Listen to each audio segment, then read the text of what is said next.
Des défenses du consommateur, Fiat Punto, modèle assez récent. Voilà, on vient de terminer le remplacement, couper l'amortisseur avant.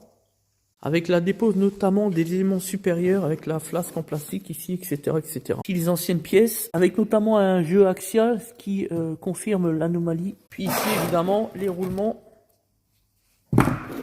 qui étaient éclatés. Les billes, par rapport au neuf, rien à voir, bref. Et puis, conseil juridique, on a un client à l'instant qui nous demande de remplacer donc son support inférieur sur un Citroën Jumpy. Bon, bref. Vous savez, c'est le gros support en alu en dessous dont le cardan droit passe à l'intérieur, comme d'hab, comme les 406 à l'époque, etc. Mais il nous dit qu'il a la pièce et tout, si je pouvais pas la monter. On lui a dit non, jamais de la vie, on ne pose pas les pièces fournies par le client. On est une entreprise sérieuse et surtout pas un bricoleur. Et je vais encore plus loin, je lui dis, de toute manière, personne ne fait ça. Et il me dit, ah si. Et donc j'ai dû répliquer en lui disant, je dis oui, un bricoleur. J'ai dit, regardez, je vous pose une question. Est-ce que vous iriez à la boulangerie apporter, ne serait-ce qu'une seule fois, la farine pour aller récupérer une baguette de pain, vous feriez? Non.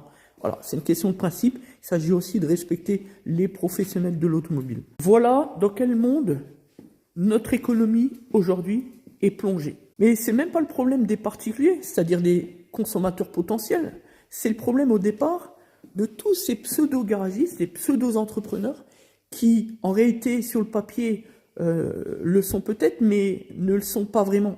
Parce qu'en effet, chacun le sait, l'administration ne réalise aucun schéma de contrôle à la source lors de la création de l'entreprise depuis tant d'années. Du coup, on laisse émerger le cancer des imposteurs et on s'étonne que les consommateurs se retrouvent dans la situation d'un consommateur lésé matin, midi et soir. Si aucun entrepreneur du secteur automobile n'acceptait les pièces fournies par le client, il n'y aurait donc pas de demande. Fin du débat. Mais il y aura toujours une grande partie de ces entrepreneurs qui n'en sont pas, qui ne savent pas comment développer une stratégie commerciale, etc. Et donc qui vont faire droit à n'importe quelle demande du consommateur, ne serait-ce que pour gagner quelques euros de chiffre d'affaires. C'est ce que nous on appelle en tout cas les bricoleurs. Ce sont des entrepreneurs qui ne sont pas sérieux, puisque leurs entreprises reposent sur une fraude, clairement. On l'a indiqué tout à l'heure, pas de contrôle de l'administration, du coup, on a des individus qui passent entre les mailles du filet, sans qualification, sans les assurances qu'il faut, etc., etc. À la fin, le préjudice au consommateur, vous l'avez compris. La fourniture pièces d'urgence doit être une exception par le client.